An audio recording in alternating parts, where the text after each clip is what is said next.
मेरा जुर्म सिर्फ इतना है कि हम पार्लियामेंट में 2 हैं, मगर पूरे हिंदुस्तान की पार्लियामेंट को संविधान के उसूल के दायरे में रखकर जब बात करते हैं तो पूरा पार्लियामेंट हमसे परेशान हो जाता है।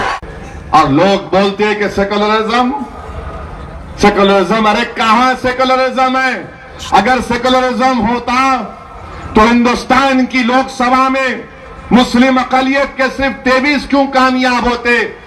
हिंदुस्तान और भारत में मुसलमानों की आबादी 17 करोड़ है, उसके लिहाज से कम 50 के ऊपर तो कामयाब होना था ना।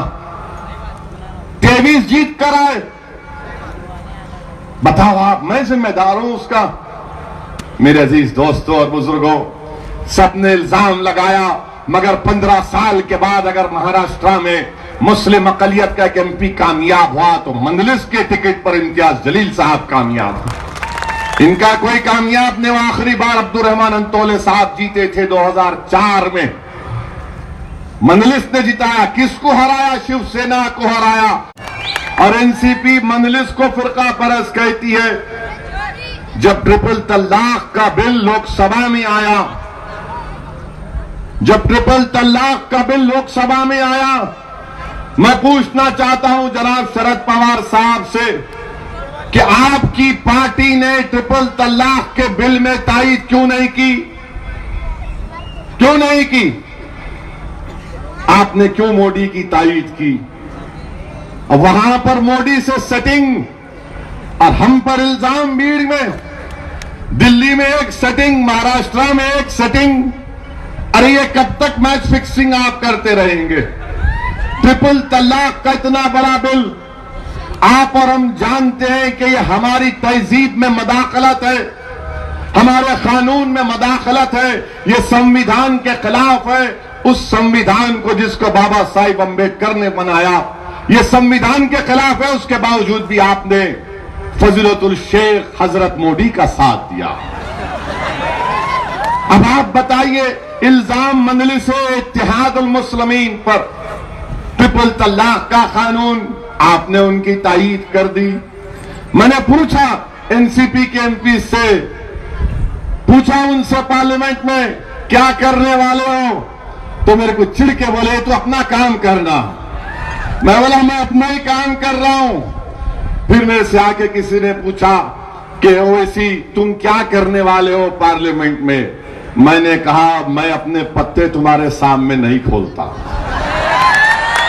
आखिरी वक्त पर मैंने खड़े होकर स्पीकर से कहा कि मिस्टर स्पीकर, मैं वोटिंग का मुतालबा करता हूं।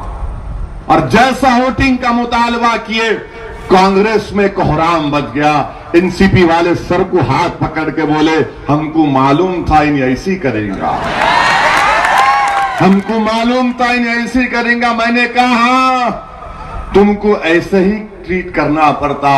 और जब वोट डालने का वक्त आया, टाटा बाय बाय हो गए पूरे। मेरे भाई, ये इनकी हकीकत है। पहचानो इन लोगों को। एनसीपी कांग्रेस का कब कोई मुस्तकबिल नहीं है महाराष्ट्र में। आपको अपने नुमाइंदों को कामयाब करना है। क्या वजह है? कितनी बड़ी तादाद में बीजेपी के एमपी महाराष्ट्र में और पूरे मुल्क में कामयाब हुए। आपको मालूम कि जी कितने वोट कांग्रेस को मिले? 11 करोड़ के करीब वोट कांग्रेस को मिले।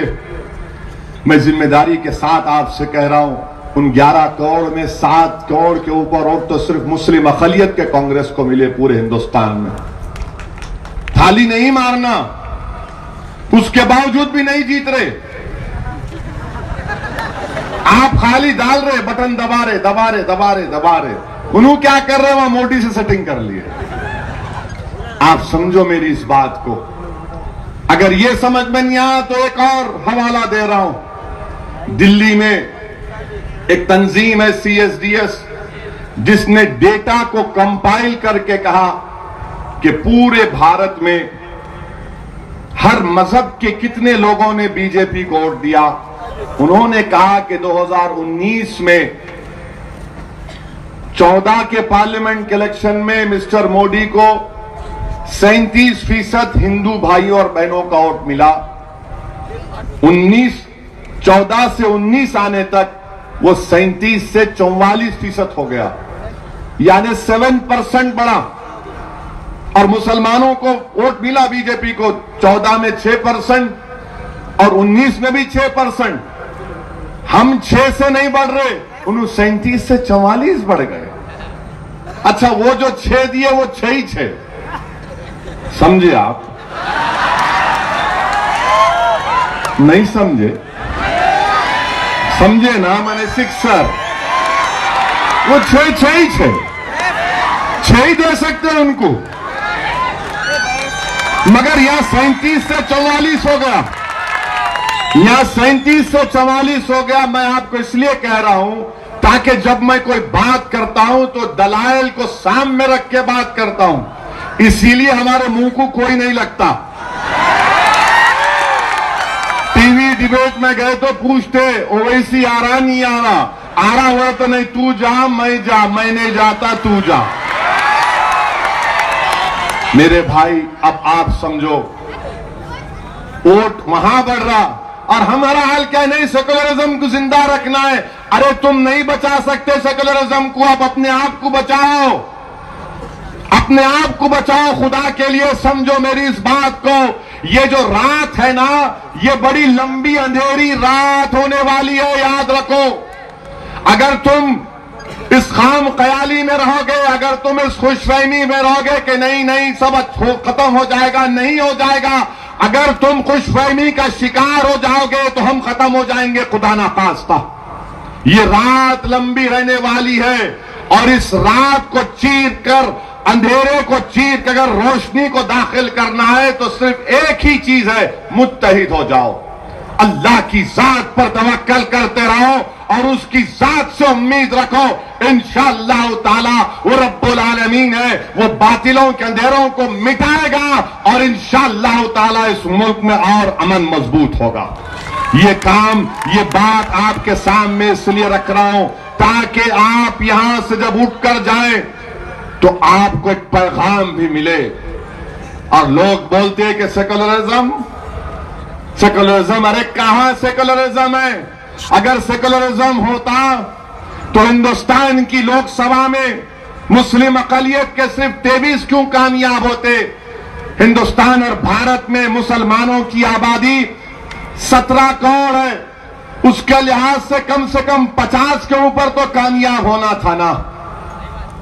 23 जीत कर आए, बताओ आप, मैं जिम्मेदार हूं उसका। मेरे अजीज दोस्तों और बुजुर्गों, सबने इल्जाम लगाया, मगर 15 साल के बाद अगर महाराष्ट्र में मुस्लिम अकलियत का एक एमपी कामयाब हुआ तो मंदलिस के टिकट पर इम्तियाज जलील साहब कामयाब हुए। इनका कोई कामयाब नहीं। आखिरी बार अब्दुर्रहमान अंतोले साहब जीते थे 2004 में, मंदलिस ने जीता।